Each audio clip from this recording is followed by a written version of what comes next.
Bien, vamos a comenzar el espacio de debate, recordando que no solamente se pueden hacer preguntas sobre las últimas 4 comunicaciones, sino las anteriores comunicaciones, las que hemos tenido esta mañana. Por tanto, en vez de subir los comunicantes, como hemos hecho en otras ocasiones, para que sea más fácil, porque no cabrían todos, se hará desde el propio sitio. Pues nada, quien quiera empezar abriendo el turno de preguntas. Evidentemente, el desarrollo de los museos ha cambiado porque ha cambiado la sociedad y creo que hay que adaptarse sin perder los cometidos a la nueva sociedad.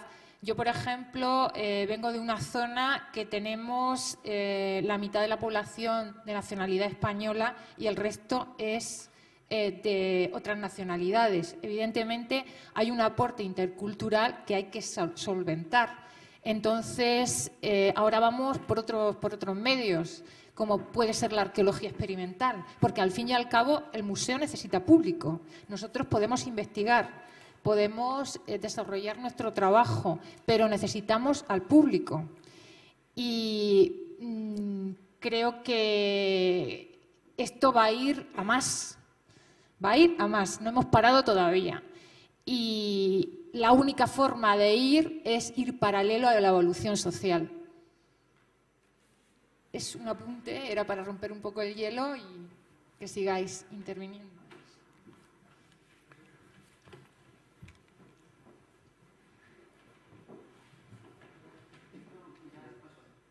Yo quería hacerle una pregunta a Luis Balias con respecto a su presentación que nos ha hecho del esquema de museos mediterráneos, museos anglosajones.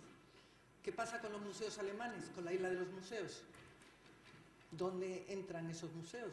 Creo que son unos museos punteros, que además quien haya visitado recientemente ve que no se inscribe ni en un sistema ni en otro, que me parece un sistema absolutamente rígido e irreal con respecto a la realidad de los museos, como todos ustedes o algunos de ustedes habrán comprobado. Entonces, bueno, se me quedan fuera los museos alemanes, que bueno, han marcado siempre la pauta a lo largo de la historia en avances y bueno, pues no se inscriben en ninguno de estos.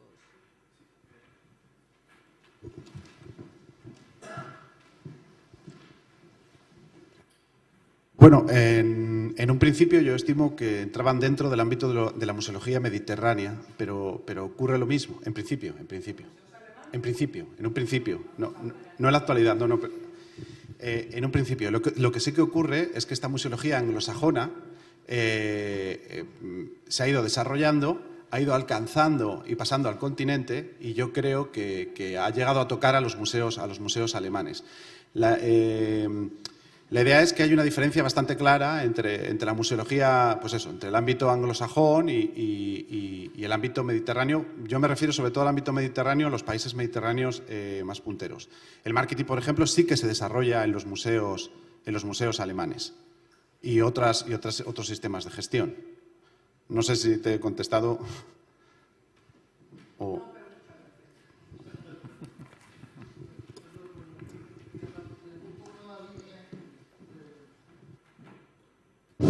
Un poco en tu línea, también me gustaría preguntarte, bueno, no voy a decir lo que es un país mediterráneo puntero, pero hay un país que no salió ahí la bandera, que es mi país, que es Portugal, y a pesar de sermos Mediterráneo Atlántico, la verdad es que estamos muy cerca de una tercera línea hoy, que es la importancia de la museología, por ejemplo, de un país como Brasil, que también nos está a todos influenciando bastante, ¿no?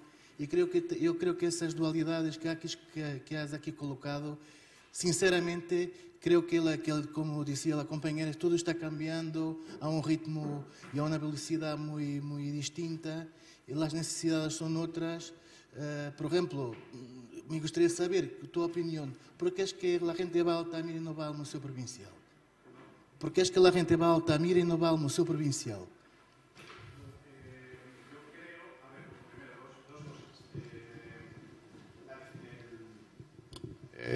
Una idea principal.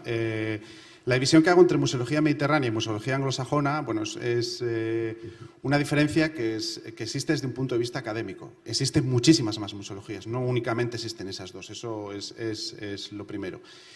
Son quizá las más potentes desde hace 50 años hacia acá. O se han debido diferenciar así. Hay mucha gente que no está de acuerdo, pero bueno. Y luego, en principio, yo creo que la gente sí que visita Altamira. O sea, por ejemplo, yo soy de Cantabria. La gente visita Altamira, un turista medio, por las referencias, porque es un museo nacional, por la cueva de Altamira, y lo conoce un turista extranjero. El Museo Arqueológico Regional básicamente está destinado, yo creo que son los especialistas los que suelen visitar, los especialistas y público cautivo como colegios o demás que sí que se les lleva ahí. Yo no soy un especialista al 200% en arqueología, pero cuando he preguntado creo que difiere muy poco, tiene sus características propias, pero difiere poco del resto de los museos arqueológicos de la cornisa, sobre todo los provinciales, tanto en Asturias como en el País Vasco. Entonces, un especialista sí quería, un arqueólogo sí quería visitarlo. Un turista medio o le conducen allí o es muy complicado. Yo, por ejemplo, si recibo algún amigo en mi casa, quizá quiera ver el Museo de Altamira, que no tenga nada que ver ni con la arqueología, ni con la historia, ni con el ámbito de la cultura. Un economista quizá quiera ir a ver el Museo de Altamira, es muy complicado, y luego quiere ir a algún Guggenheim de Bilbao. Pero jamás se le ocurre, vamos a visitar el Museo Arqueológico Regional, porque no existe esa idea en su mente. No es que se hagan mal las cosas, es que quizá este tipo de museos, pues eso, está más enfocado a la investigación y a especialistas que al público en general.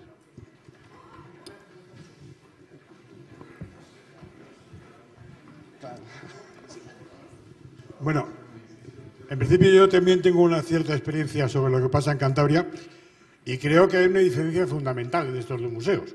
El Museo de Altamira es nacional, tiene una propaganda nacional. Hace 3 días ha salido una película sobre Altamira y el Museo de la Ciudad y el Museo Mupac no tienen ningún conocimiento porque nadie sabe que existe. El problema es ese. O sea, que nadie sabe que existe una cosa que se llama Mupac. Porque ha estado en los sótanos de la Diputación 100 años. En unas naves o una cosa perdida de Dios enfrente de la universidad y ahora está en el Mercado del Este. En el Mercado del Este tienen una oportunidad de hacer propaganda de ese sitio que no tiene y que no se hace. Luego, no es problema de que es un museo que nadie lo quiere conocer. Es un museo que no se le hace propaganda suficiente para que la gente vaya. Santander lo conoce en memoria y mucha gente va. Pero no, es que creo que el problema es compararlo con Altamira. Claro, no, ese es el problema, ese claro. Porque Altamira se va por obligación de peregrinación. Altamira no se va a ver el museo, se va a peregrinar a Altamira. Y lo digo por experiencia. Y al Mupac, como al Museo de Oviedo, como al Museo de León, se va la gente que tiene un cierto interés cultural, que tiene una mañana perdida, cosa que en Santander pasa muchas veces porque llueve, y va, en vez de ir a las cuevas o a ir a otro sitio. Yo creo que es un problema de, como se ha dicho, de marketing, pero de hacer el marketing de los museos. El museo es muy bonito, tiene unas colecciones preciosas y hay que obligar a la gente que vaya. En las cuevas, por ejemplo, de no ir nadie más que los turistas cuando llueve, ahora las han, digamos, puesto publicidad y puesto valor y la gente va. Y el problema es el mismo. O sea, que habría que ver, ese es un problema. Y yo en lo de la clasificación de museos mediterráneos o no, ya no me meto. Yo quería preguntar a don David Ortega, respecto a su intervención, ¿qué considera él hacia dónde van los museos y en concreto los museos arqueológicos? Porque yo estoy de acuerdo con la intervención que ha hecho usted de que los museos van a cambiar y yo estoy convencido que no en muchos años el museo va a tener que ofrecer muchísimas más cuestiones. Yo diría que casi experiencias sensoriales. La palabra, que antes los paneles expositivos que tenemos en los museos, el objeto, la pieza, yo creo que cada vez, a menos que sean piezas muy importantes, van desapareciendo. Quiero decir, el interés que tiene la gente. Yo pienso que ya la gente va buscando un taller de arqueología experimental, un taller con niños, el disfrazarse de romano, el vivir la experiencia de cómo vivían los celtíberos. Y estoy convencido que no en mucho tiempo la gente visitará los museos arqueológicos con sus gafas 3D en casa directamente. Entonces, me da la sensación de que los museos arqueológicos van a tener que ofrecer muchas más cosas. Y le quería preguntar a don David qué opina él al respecto, de por dónde van a ir los tiros en este sentido. Bueno, pues se escucha, ¿verdad? La verdad que coincido muchísimo con usted. Hay una clara evolución, o mejor dicho, no vamos a decir evolución porque eso significa ir de peor a mejor y vamos a dejarlo en transformación de los museos. Es cierto que hay museos que toman un camino y otros que toman otro. Y hay otros que no toman ninguno y siguen como estaba hace 30 años. Por ejemplo, haciendo hincapié en el ejemplo que has dicho, la interactividad, la digitalización, ya esos museos convertidos en centros multimedia, realmente. Es que finalmente lo que buscamos es atraer al público utilizando ya no las piezas, la cultura, el patrimonio, sino esos medios tecnológicos y no tecnológicos. Un ejemplo muy sobresaliente sería el Museo Caja Granada, de Historia de Andalucía. Es un museo muy interactivo. Es más, a veces considero, y muchísimos de mis compañeros que lo visitamos durante el máster de arqueología hace unos años, que resulta excesivo. El uso de tecnología en el sentido que al final se pierde lo que es el mensaje importante. De todas formas, eso no significa que la tecnología tenga que ser negativa, como reseñaba anteriormente, sino que, según el uso que se le dé, puede ser muy enriquecedor ponerse en la piel, tener una actividad extrasensorial o sensorial muy, muy buena, es decir, dicho de otra forma, viajar al pasado y disfrutar como si fuese alguien de otra sociedad. Otro ejemplo, el Museo de Málaga, sin embargo, que ha sido recientemente inaugurado, yo he podido comprobar que la tecnología, en cambio, no se ha aplicado mucho. Incluso, a modo de crítica, aunque sea mi ciudad, debo confesar que vemos una problemática que no mencioné anteriormente, que aunque se quiera omitir los paneles de información, porque a veces resulta abrumadora, y a museos, y por eso se emplea tecnología, para que no sean paneles gigantescos que te proporcionen muchísima información, hay partes del museo, hay piezas que carecen totalmente de ningún tipo de información.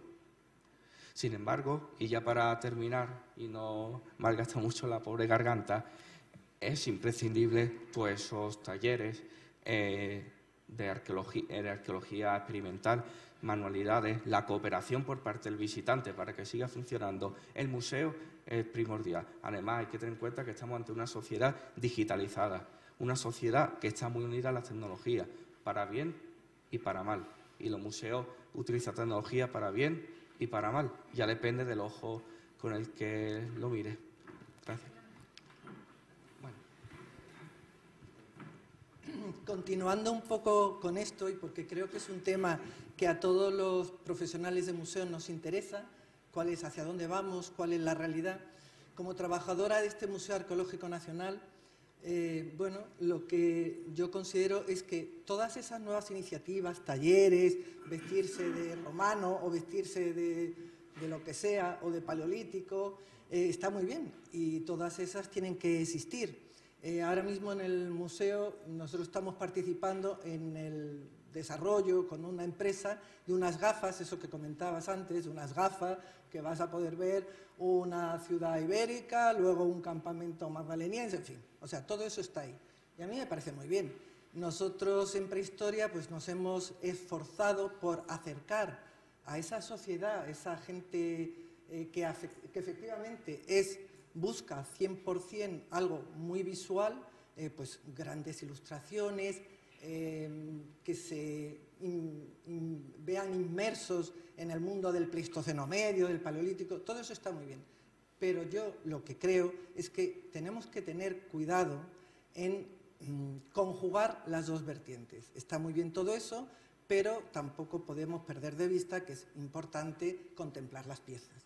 Hombre, en Paleolítico pues, son bastante más aburridas porque las piedras son muy aburridas y entonces tenemos que inventarnos otros sistemas para acercar ese mundo a la gente de la calle porque es nuestra obligación como profesionales de museos, acercarlo y que ellos, bueno, puedan entenderlo un poquito, que ya es difícil. Pero en otros periodos más recientes, las propias piezas, bueno, pues que las vea la gente y que cada uno se haga su propia idea sobre esos objetos. Y bueno, eso con respecto al mundo clásico creo que vale por sí mismo, o periodos más recientes, claro. Entonces, negarles también esa otra opción, pues no me parece bien. Y creo que estamos en un momento en donde lo difícil es buscar una posición sensata en donde se conjuguen todas esas vertientes. Bueno, yo es que me quedo ahí con un interrogante con lo que tú has dicho del mensaje importante. El mensaje importante no hay que perderlo, ni se va a perder, aunque esto vaya cambiando. Lo importante es cambiar el discurso del museo, hay que cambiar el discurso. Todo esto que tú también has comentado son recursos para conservar ese mensaje, pero ojo, no hay que perderlo, ni se va a perder. De eso se trata. Porque yo, por ejemplo, recuerdo cuando empezaron en Cartagena las fiestas de cartagineses y romanos, que hubo de comentarios y de críticas por parte de los especialistas, la tira de críticas, que qué barbaridad, que ahora cómo van a festejar eso, qué tal, que están locos. Bueno, pues eso ha supuesto un boom cultural para Cartagena, una puesta en valor del museo del teatro, del propio teatro cartaginés, y bueno, y se ha convertido en Cartagena puerto de culturas, pero sin perder que fue la capital de la provincia cartaginesis. Y bueno, y tiene un valor ahora increíble. O sea que hay que ir, pero de forma que nada podamos perder ni de nuestra identidad científica, ni tampoco aburrir a la gente. Es un ten con ten, un equilibrio. Bueno, vamos a ver. Dos puntualizaciones. Va a ver. Altamira va mucha gente porque es Altamira. ¿Por qué la gente va a la Alhambra de Granada y no va a la iglesia de mi pueblo? Porque la Alhambra de Granada es la Alhambra de Granada. Es decir, que el producto por sí solo se vende, ¿no? Independientemente que efectivamente tiene que haber una estrategia de marketing. Pero hay productos que tienen tanta potencia que se venden por sí solos. Y casi no hay que publicitarlos, ¿no? El boca a boca ya es la mayor publicidad. Y en el tema de las nuevas tecnologías es ¿quién paga las nuevas tecnologías? Es decir, llenamos un museo de tecnología, por tanto para mí ya deja de ser un museo, es otra cosa, vamos a ponerle otro nombre. Y ahora ¿quién paga la lamparita del Mitsubishi ese que tenéis ahí arriba, ¿no? 400, 500 euros, ¿no? Valdrá una botella, una de esas. El MAN a lo mejor lo puede mantener, desde luego el museo de Nerja no. Entonces, en la reforma que hemos hecho, pues la tecnología, lo justo y necesario. Pero otra pregunta, vamos haciendo un recorrido por el museo, ¿os habéis puesto a mirar a la gente, a observar a la gente, cuánta gente se pone delante de un vídeo y cuánta gente está delante de una vitrina de una pieza? Muy poca gente, ¿eh? Se para a ver un vídeo entero, ¿eh? Muy poca gente, ¿eh? Está muy bien conceptualmente eso de en la didáctica, esto, lo otro, pero al final la gente va a ver las piezas, ¿eh? Va a ver las piezas. Evidentemente las tenemos que vender bien, pero van a ver las piezas. Y muy poca gente se para delante de un televisor, ¿eh? Y es una reflexión que yo llevo mucho tiempo haciéndolo. Y para terminar, que creo que se me ha ido la olla un poco, yo también soy de Málaga, ¿eh? El Museo de Málaga ha hecho esa tendencia precisamente porque hay experimentos como el MARC, por ejemplo, ¿no? Que fue la gran revolución tecnológica y cuántos quebraderos de cabeza le dieron y sigue dándole, ¿no? Las tecnologías. Hay que tener muchísimo cuidado con el tema de las tecnologías. Y lo último, cuando hablamos que hay que hacer mucho la arqueología experimental, los talleres, efectivamente, pero eso abarca un público muy reducido. ¿Cuántos cientos de miles tenéis o millones aquí en el MAN? ¿Cuántos? Bueno, en el Museo de Nerja tenemos 54.000 visitantes. Nosotros no podemos tener 54, las redes virtuales, ni podemos hacer talleres para esos 54.000. Entonces, por tanto, son cosas complementarias, ¿no?, de distintos públicos. Simplemente eso.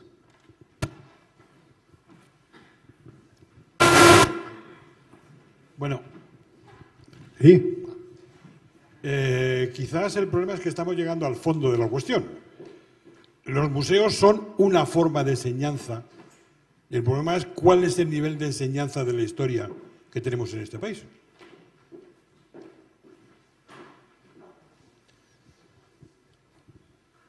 Se me permite, pegando em tus palavras, que me parecem muito sintomáticas, quando hablavas sem perder nossa identidade científica.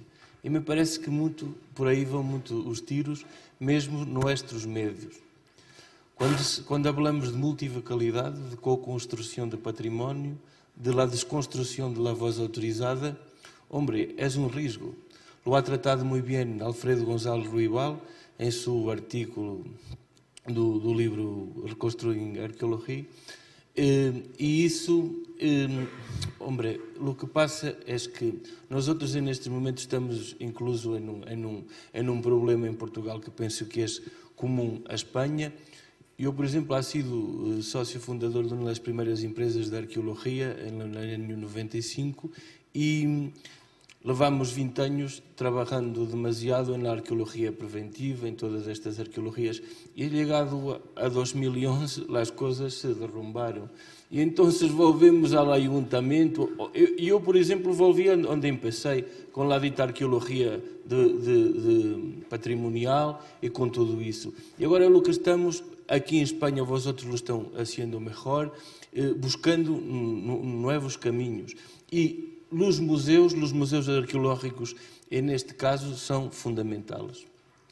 E o que passa é que a gente está reclamando coisas distintas. Como falavas ti, a lo mejor en un momento a gente se queda em casa. Pero se há taller, por exemplo, no caso de Foscoa, eu por vezes levo amigos que não são arqueólogos, de muitas áreas, e se não há visita guiada, é que não vou. E aí o tema da arqueologia experimental. Uma possibilidade, por exemplo, muito importante, complementar, por vezes, a los yacimentos arqueológicos musealizados, a los museus de arqueologia, os museus arqueológicos de ar livre, os Open Archaeological Museums. Por exemplo, em Foscoa, em um dado momento, se estava planteando um projeto de um parque temático. Pero o parque temático será desde uma tonteria.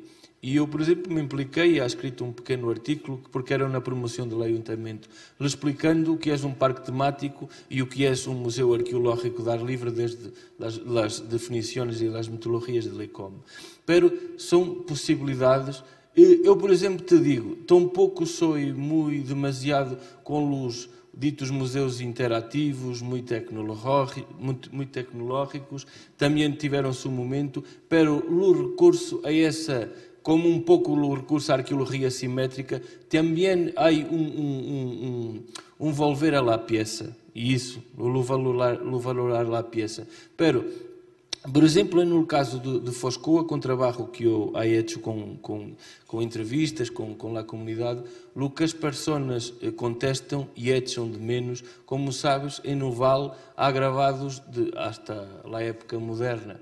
E essa narrativa, esse discurso, não se introduziu no museu. Ou seja, há essa voz, esse discurso institucional, pero a interpretação del Molinero que há hecho os gravados da época moderna, da época contemporânea, não foi introduzido. E há gente, incluso, que se recusa a ir ao museu. Ou seja, nós outros não vamos a perder na nossa identidade científica. Tampouco não há uma tontaria pós-moderna que esta cocriação do património, este discurso local, vá envolver a arqueologia numa tontaria que tu verdade és mais verdade porque la mia, porque permite hacer mais coisas como diria Loitard. Não, é que a gente lo está reclamando.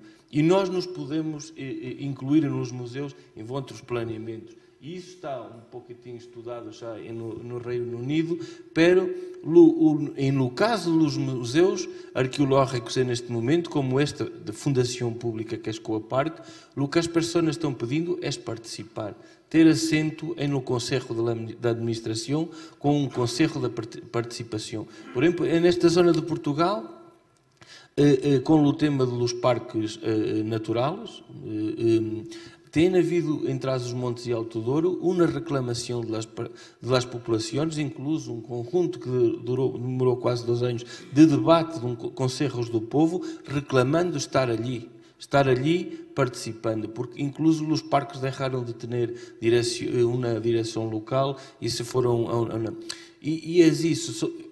São todos desafios que nós outros temos que são fortes. Há aqui várias generações de arqueólogos, claro, gente que começou em vários contextos profissionais, pero o que passa é que em Portugal, por exemplo, durante 15 anos tivemos níveis de arqueologia preventiva, dito de controle, seguimento, de 97% da atividade arqueológica. Ou seja, os projetos de arqueologia patrimonial, estes projetos de arqueologia pública, desde os ayuntamentos, quase não existem. Na região centro de Portugal, desde Guarda a Coimbra, que há 100 ayuntamentos, têm 5 arqueólogos. Ou seja, há que começar quase tudo de novo em nosso país, e neste momento a arqueologia em Portugal está concentrada em Lisboa e Porto, e os que não é arqueologia pública, é arqueologia com a reabilitação urbana. E nós outros não temos tenido, e não sei como vai ser, nós outros vamos a celebrar o 2º Congresso dos Arqueólogos Portugueses em outubro, e vamos a ver se há debate, se há... incluso... bem, me estou alongando demasiado, perdonem, pero me parece que são todos temas que temos. E os museus, de facto, nestes momentos, também dizer, é que os museus públicos, os museus arqueológicos públicos, que são quase todos, em seus níveis de ayuntamento, administração central, estes grandes museus como o Museu do Coa ou o Museu Arqueológico Nacional, também deverão ser centros de colaboração e de ajuda, incluso para os próprios profissionais, para seguir adelante. Nós outros, desde nossa associação muito recente, estávamos planteando um projeto com o Ayuntamento de Fundão, de uma candidatura ao antigo Interreg, ao POSTEP, um pouco inspirado por este projeto europeu dos novos cenários de envolvimento da comunidade em arqueologia, com este plano que temos de arqueologia comunitária. Perdón, puedo solamente hacer una pregunta muy... Solamente una cosa. Son 2 áreas. Me ha gustado muchísimo la cuestión que Inés y que nuestra amiga... querida amiga, han planteado que las circunstancias, las visibilidades y las invisibilidades. Muy bien, el marketing mejor, las 2 líneas. Es evidente que hay siempre islas, es bueno que haya islas por veces. También me ha gustado mucho tu planteamiento, que las cosas están cambiando. Y también me ha hecho gracia que cumplir el viejo título de ese librito, creo que era de cátedra, de María Luisa Sánchez León, que decía Museos, Teoría, Práctica y Utopía, y es bueno que esas 2 cosas, la teoría, la práctica y la utopía, hoy sigan estando presentes, porque en el fondo todos somos unos utópicos. Pero me gustaría, por esas cuestiones todas que aquí han dicho, esta cosa de las sociedades que están cambiando, por lo tanto los públicos están cambiando, las exigencias discursivas, las narrativas están cambiando. Inés ha colocado muy bien esa circunstancia del género, y también podría colocar, por ejemplo, me ha hecho gracia, perdonar, ayer he estado visitando de nuevo aquel discurso museográfico, perdón, aquí del mi querido Man, donde hay muchas piezas encontradas aquí también en el territorio de la República Portuguesa, y me ha hecho gracia la cartografía y la relación entre representación cartográfica y realidad histórica peninsular. Y me ha hecho gracia que por veces también hay alguna invisibilidad, si me permitís, no queréis que estou aqui em posturas hipernacionalistas, al revés, nada disso. Pero hay que decirlo, que no, para hacer cooperación ibérica no basta hacer una exposición o que en el año 40, 50, 60 y 70 hemos todos borrado la frontera. Creo que esas cosas, las distinciones y las realidades, hay que apuntarlas en cronologías bien direccionadas. Porque realmente es esto, ¿qué va a pasar con los museos arqueológicos, por ejemplo, más arqueológicos? Inclusive, concuerdo que no hay museos sin colecciones, mucho mismo. ¿Qué va a pasar con los cambios culturales en nuestros públicos alvos? ¿Qué arqueología vamos a poner en tierras como la tuya, por ejemplo, que son puntos de contacto hoy, que son palcos de multiculturalidad? ¿Cómo es que la arqueología museológica va a responder? Por otro lado, mi compañero aquí del COA fue un gran proyecto transnacional, ejemplar a nivel del Poder Central, pero no hay que olvidar una cosa, estamos hablando de una nueva museología arqueológica peninsular, que es los museos de arqueología en la España vacía. Y eso es un gran problema. ¿Qué va a pasar con los museos de arqueología donde ya no hay comunidades, donde hay una desertificación? Y esto nos plantea otras problemáticas bastante firmes. Pero me gustaría saber cómo es que tú ves, cómo será posible esa adaptación de llevar para dentro de los museos estas invisibilidades. Era la pregunta que me gustaría hacerte a doña Inés Querol. Los ausentes. Sí, y las ausentes, perdona. Como estamos hablando del futuro de los museos y es el tema en el que nos hemos centrado en esta discusión, a mí me gustaría salirme un poquito de la respuesta a tu pregunta, que realmente no es importante en el sentido de que hace falta un poco de buena voluntad y de cambiar la mirada. No es tan difícil cuando se plantea la reproducción de una escena del pasado pensar que en esa sociedad del pasado, igual que ahora, el 51% de los individuos humanos eran mujeres. No es difícil.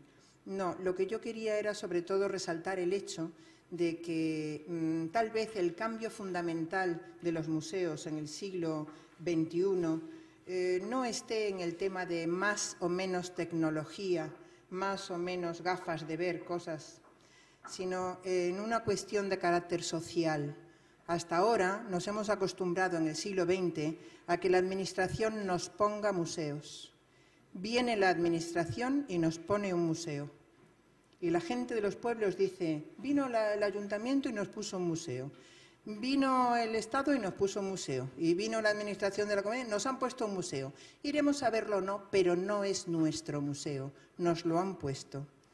El cambio que por otro lado yo ya tengo bastante publicado y que hay que defender, es que la cuestión sea de la vuelta por completo y sea la propia sociedad la que diga, queremos un museo, ese es nuestro museo. Y da igual en este caso que la sociedad sea única, que la sociedad sea como en tu caso doble, triple, etcétera. Hay una realidad social que quiere un museo. ¿Cómo podemos conseguir que esto cambie de esa forma? Porque todo el mundo está pensando, es que hay que cambiar a la gente, hay que cambiar la educación, hay que cambiar los valores. Bien, pues ¿alguien ha hablado aquí de utopías? Adelante.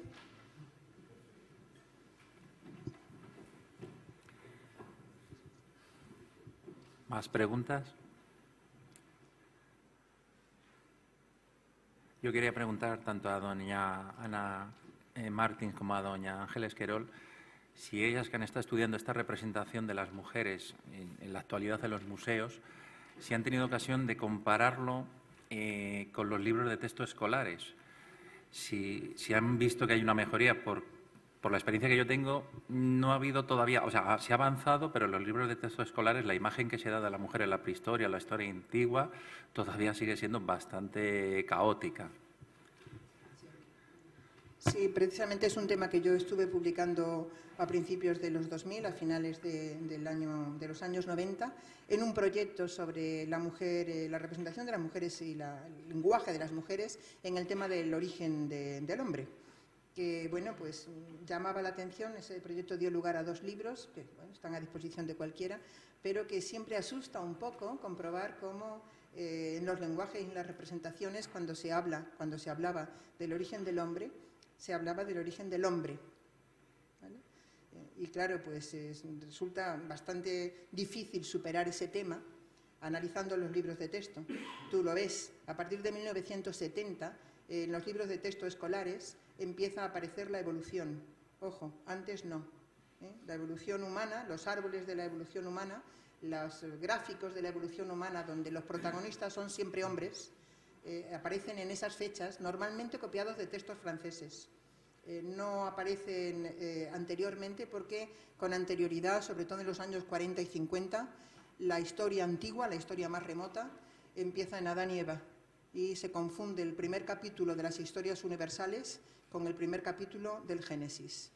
Entonces, bueno, pues hay que tener en cuenta esa idea.